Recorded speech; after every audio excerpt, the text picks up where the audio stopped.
ಓಂ ಗಣಪತಿಯೇ ನಮಃ. ವೀಕ್ಷಕರೇ, ಈ ಒಂದು ಮಂತ್ರವನ್ನು 108 ಬಾರಿ ಜಪಿಸಿ ಸಾಕು ವೀಕ್ಷಕರೇ. ನಿಮ್ಮ ಮನೆಯಲ್ಲಿರುವಂಥ ಆರೋಗ್ಯ ಸಮಸ್ಯೆ ಆಗಬಹುದು, ಅಥವಾ ಹಣಕಾಸಿನ ಸಮಸ್ಯೆ ಆಗಬಹುದು, ಮತ್ತೆ ಉದ್ಯೋಗದಲ್ಲಿ ಸಮಸ್ಯೆ ಆಗಬಹುದು, ಮತ್ತೆ ನಿಮ್ಮ ಮಕ್ಕಳ ವಿದ್ಯಾಭ್ಯಾಸದಲ್ಲಿ ಆಗಬಹುದು, ಅಥವಾ ನಿಮ್ಮ ಮಕ್ಕಳು ತಪ್ಪು ದಾರಿ ಹಿಡಿದರೆ ಮತ್ತು ನಿಮ್ಮ ಮಕ್ಕಳು ನಿಮ್ಮ ಮಾತು ಕೇಳ್ತಲ್ಲ ಅನ್ನೋದಾಗಿದ್ದರೆ ಈ ಒಂದು ಮಂತ್ರವನ್ನು 108 ಬಾರಿ ಜಪಿಸಿ ಸಂಪೂರ್ಣವಾಗಿ ನಿಮಗೆ ಬದಲಾಗುತ್ತೆ ಮತ್ತು ನಿಮ್ಮ ಆಯುಷ್ಯ ಆರೋಗ್ಯ ಅಭಿವೃದ್ಧಿ ಆಗುತ್ತೆ ಮತ್ತು ನಿಮ್ಮ ಸಕಲ ಇಷ್ಟಾರ್ಥ ಸಿದ್ಧಿಸುತ್ತೆ. ಯಾಕಂದರೆ ನಾವು ಗಣಪತಿನ ವಿಘ್ನ ವಿನಾಯಕ ಅಂತ ನಾವು ಅನ್ಕೊಂತೀವಿ, ಪ್ರಾರ್ಥನೆ ಮಾಡ್ತೀವಿ.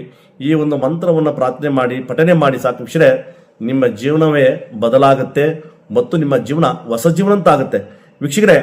ಮತ್ತು ನಿಮ್ಮ ಕಠಿಣ ಮತ್ತು ಗುಪ್ತ ಸಮಸ್ಯೆಗಳಿದ್ದರೆ ಹಿಂದೆ ನಮ್ಮನ್ನು ಸಂಪರ್ಕಿಸಿ, ಅದಕ್ಕೆ ನಾವು ನಿಮಗೆ ಪರಿಹಾರವನ್ನು ತಿಳಿಸ್ತೇವೆ ವೀಕ್ಷಕರೇ. ಇದು ನಿಮ್ಮ ಸ್ನೇಹಿತರಿಗೂ ತಿಳಿಸಿ, ಕಮೆಂಟ್ ಮಾಡಿ, ಲೈಕ್ ಮಾಡಿ. ನಮಸ್ತೆ.